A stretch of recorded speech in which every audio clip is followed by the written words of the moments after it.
My name is Mac McHugh. I'm a stained glass restorer and conservationist. Today I'm restoring these windows by Charles Kemp, which were installed, as you possibly see down at 1884.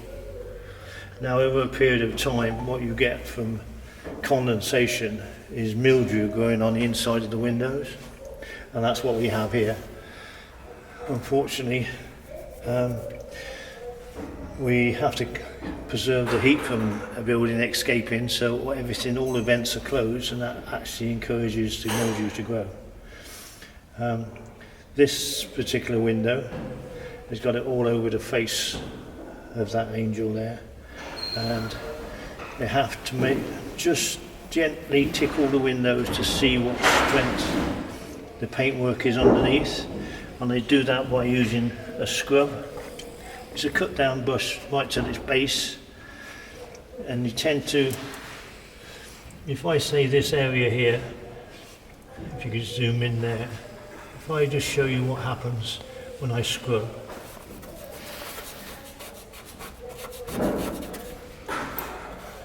You see the mould that's on there disappearing. Before we get to this stage, we have to do tests on the windows to see if this physical work would be possible without disturbing the underpaint. And as you can see, perhaps that is what's happening now. All the artist's intentions coming through, and I find as I work on these different windows, I'm almost creating the same brush stroke to a certain extent, not the trace line but the back line, that you want to keep the shadows. You see in the middle of this hand here where it's white, it ought to be a little bit whiter. There we go, and this sleeve's got mould all over it, so here we go again, and it's not taking the paint off. There's no paint coming off at all.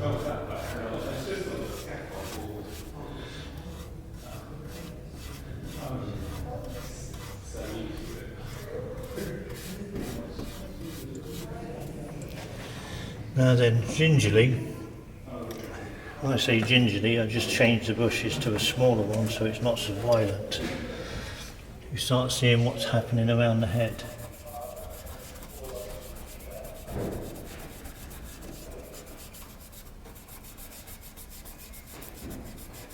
And it is starting to come back to what it was. When you consider that these windows have been in there over 100 years, being battered by the rain,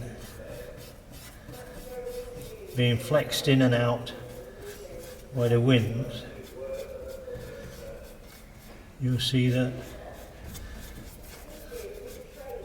it's a miracle that they're actually still in one piece. Now we've got a crack across here. It could be letting the water in, so we won't find out till we watch the downpour.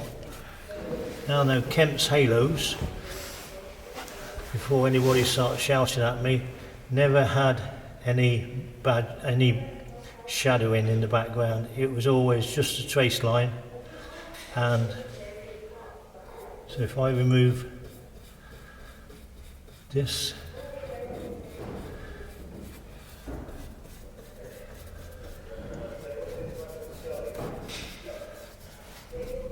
now the reason you've got a dark area here is going down and then following this line.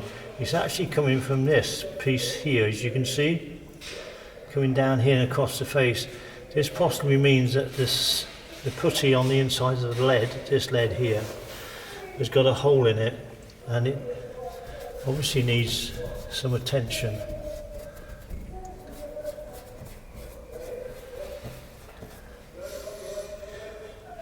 Now they're going to attack the face now, just slowly see what happens.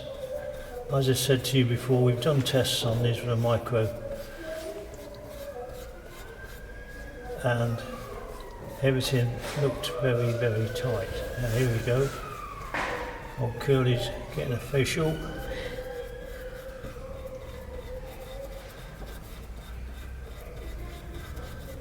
Starting to come to life now. Here we go. Wakey, wakey. Look at that. Doesn't he, she look beautiful? Shadowing onto the neck, staying in place.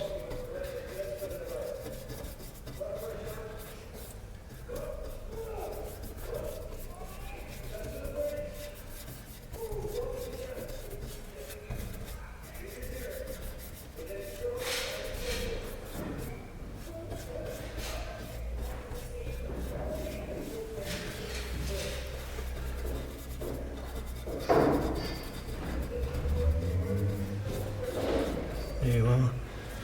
And she's back to life. What a beauty.